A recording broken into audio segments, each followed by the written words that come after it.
आदाब। आप देख रहे हैं वसीम अकरम के साथ उजाला खबर। आज हम बात करेंगे ऑपरेशन सिंदूर के बारे में, जहां एक तरफ भारत युद्ध जैसे हालात से सीज फायर के द्वारा बाहर आ चुका है और स्थिति सामान्य बनी हुई है, वहीं दूसरी ओर सीज फायर का श्रेय लेने के लिए अमेरिका और भारत के बीच एक होड़ सी मची हुई है। एक तरफ अमेरिका कह रहा है कि हमने ट्रेडिंग न करने की धमकी देकर दोनों देशों के माबैन हमने सीज फायर करवाया है, वहीं दोनों देशों में इस बात पर फूट होता हुआ दिखाई दे रहा है। जहां तक हम देख सकते हैं कि अमेरिका किसी और चाल में आकर के सीज फायर को अपने नाम करना चाहता है, वहीं भारत इस स्थिति में सीज फायर को श्रेय लेने में पीछे नहीं हटना चाह रहा है। असल में समझने वाली बात यह है कि अमेरिका क्यों कर सीज फायर को अपने पक्ष में और अपने लिए श्रेय का पात्र बनना चाहता है, और टोटल का टोटल क्रेडिट अमेरिका को ही क्यों चाहिए। जहां एक तरफ अमेरिका इस बात पर अडिग है कि हमने दोनों देशों के माबैन यानी बीच में ट्रेडिंग ना करने की धमकी देकर वॉर को स्थगित करवा दिया है, यानी सीज फायर को अपने नाम किया है। वही भारत के प्रधानमंत्री नरेंद्र मोदी ने अपने ट्वीट में और अपने कथन में कहा है कि इसका श्रेय किसी और ने नहीं, बल्कि इस सीज फायर के कारनामे को अंजाम हमने दिया है और इसको अमली जामा हमने पहनाया है। इससे पहले 10 मई को अमेरिकी राष्ट्रपति डोनाल्ड ट्रंप ने एक ट्वीट करके यह कहा कि सीज फायर करने का श्रेय हमने अपने ऊपर लिया है और इस काम को हमने पशो पेश रखा है। 12 मई को व्हाइट हाउस में एक बयान देकर डोनाल्ड ट्रंप ने उसके बाद 14 मई को इसी बात को सऊदी अरब में फिर से दोहराया और 15 मई को के तारीख में एक बयान देकर फिर से सीज फायर को अपने नाम किया, यानी हमने इसको स्थगित करवाया है और दोनों देशों के बीच में शांति हमने लाने का काम किया है। आगे उनका यह भी कहना है कि भारत और पाकिस्तान के बीच हो रहे वॉर लाइक सिचुएशन में हस्तक्षेप कर सीज फायर पर अपना लोहा हमने मनवाया। हालांकि भारत के तरफ से अमेरिका के इस टिप्पणी पर कोई ठोस प्रतिक्रिया नहीं दिया गया है, न ही कोई जवाब दिया गया है। जहां एक तरफ भारतीय सैन्य कार्रवाई के बाद पाकिस्तान को घुटनों पर लाने की बात भारतीय प्रधानमंत्री कर रहा है, वहीं दूसरी ओर अमेरिका इस बात पर तुला हुआ है कि मैंने दोनों देशों के बीच में ट्रेडिंग को रोककर सीज फायर को मनवाया है। प्रधानमंत्री की ओर से कहा जा रहा है कि पाकिस्तान के director general of military operation की ओर से सीज फायर करने की बात कही गई है। हालांकि पत्रकारों द्वारा जब विदेश मंत्रालय के प्रवक्ता रणधीर जायसवाल से इस बारे में पूछा गया कि भारत की ओर से अमेरिकी राष्ट्रपति या किसी ऐसे नेता से या अमेरिकी किसी नेता से बात हुई, तो उन्होंने अपने एक संबोधन में कहा कि वहां के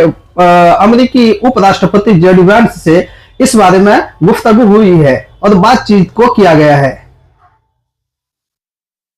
गौरतलब हो कि जिस दिन पहलगाम में यह आतंकी और विध्वंस हमला हुआ, उस वक्त अमेरिकी उपराष्ट्रपति भारत में ही मौजूद थे। उन्होंने यह भी कहा कि व्यापार के बदले सीज फायर पर कोई बात नहीं हुई है। इस वजह से दोनों देशों के बयानों में थोड़ा विरोधाभास नजर आ रहा है। जहां अमेरिका भारत के करीबी दोस्तों में से शुमार किया जा रहा था, वहीं अब ऑपरेशन सिंदूर के बाद कुछ दूरी दिखाई दिया जा रहा है।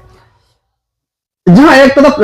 ट्रंप नरेंद्र मोदी को एक अच्छा अपना दोस्त मानते हैं, लेकिन दूसरी ओर देखते हैं कि जब ट्रंप अपने देखा जा सकता है कि अमेरिका ने जिस रुख के साथ भारत के सामने सीज फायर के ऊपर अपनी बात रखी है, जहां अमेरिका भारत का करीबी दोस्त माना जा रहा है, वहीं अब ऑपरेशन सिंदूर के बाद कुछ दूरी दिखाई दे रही है। जहां तक एक तरफ ट्रंप ने नरेंद्र मोदी को बेस्ट फ्रेंड की उपाधि से नवाज चुका है, वहीं यह भी देखने को मिला है कि ट्रंप के शपथ ग्रहण समारोह में भारत की ओर से सिर्फ विदेश मंत्री एस जयशंकर असहजता के साथ प्रोग्राम में मौजूद थे। क्या यहां से यह समझा जा सकता है कि अमेरिका के अनुसार अमेरिका के लिए पहलगाम में हुए आतंकवादी हमले से ज्यादा व्यापार की चिंता थी अमेरिका को? हालांकि नरेंद्र मोदी की ओर से पाकिस्तान को यह जवाब के तौर पर यह कहा गया है कि अगर सीज फायर के बाद पाकिस्तान गोली चलाएगा तो उसके जवाब में हिंदुस्तान की तरफ से गोला दागा जाएगा और इसमें किसी तरह की कोई रियायत नहीं बख्शी जाएगी। कुल मिलाकर यह कहा जा रहा है कि जिस तरह से ऑपरेशन सिंदूर को अंजाम दिया जा रहा था, इससे पाकिस्तान पूरी तरह से घुटनों पर आ जाता, लेकिन अचानक हुए सीज फायर के ऐलान ने पाकिस्तान को नया मौका और जीवन प्रदान किया है।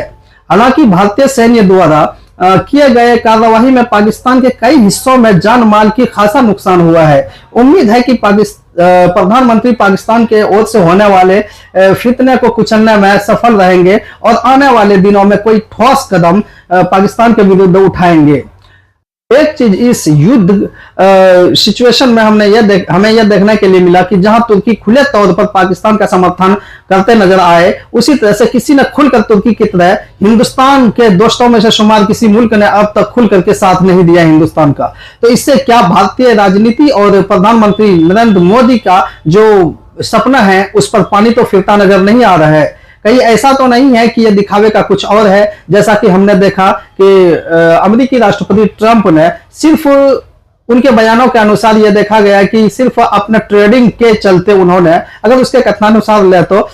सीज फायर को अंजाम दिया है, यानी दोनों देशों के दरमियान होने वाले वॉर लाइक सिचुएशन को कंट्रोल किया है और शांति की स्थिति बनाई है। आम नागरिकों भारतीयों के द्वारा बस इतना ही कहा जा सकता है और प्रधानमंत्री जी से यह अपील किया जा सकता है कि एक छोटे से मुल्क जिसकी हैसियत ना है हमारे सामने में उठने की, वो हम पर आए दिन आतंकवादी हमला करते रहता है और आपसे खासकर यह गुजारिश है कि आप ऐसा कोई कदम उठाए जिससे कि हम इस आतंकवादी जैसे घटनाओं से हमें छुटकारा मिल सके और हमें शांति से जीने का कोई मौका मिल सके। हालांकि हमारा मुल्क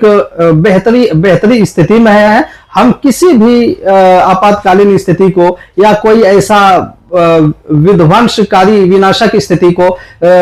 अपने त्वरित कार्रवाई के जरिए अपने फौज पर अपना यकीन दहानी करा करके उसको समेट सकते हैं। वहीं लेकिन प्रधानमंत्री से यह एक आग्रह है कि भारतीय और भारत के हित में जो सही फैसला हो उसके बारे में आत्मचिंतन करे, उसके ऊपर एक कठोर कार्रवाई करे जिससे आगे आने वाले दिनों में हमारी भविष्य सुरक्षित हो और आपके लिए भी एक नाम ता कयामत तक चलता रहे, ताकि ये एक ऐसे प्रधानमंत्री थे जिन्होंने मुल्क के बारे में बढ़ चढ़कर हिस्सा लिया और इसके वजूद को जिंदा रखने में काम किया है। आप देख रहे हैं वसीम अकरम के साथ उजाला खबर। बने रहिए हमारे साथ, मिलते हैं अगले वीडियो में। जय हिंद, जय भारत।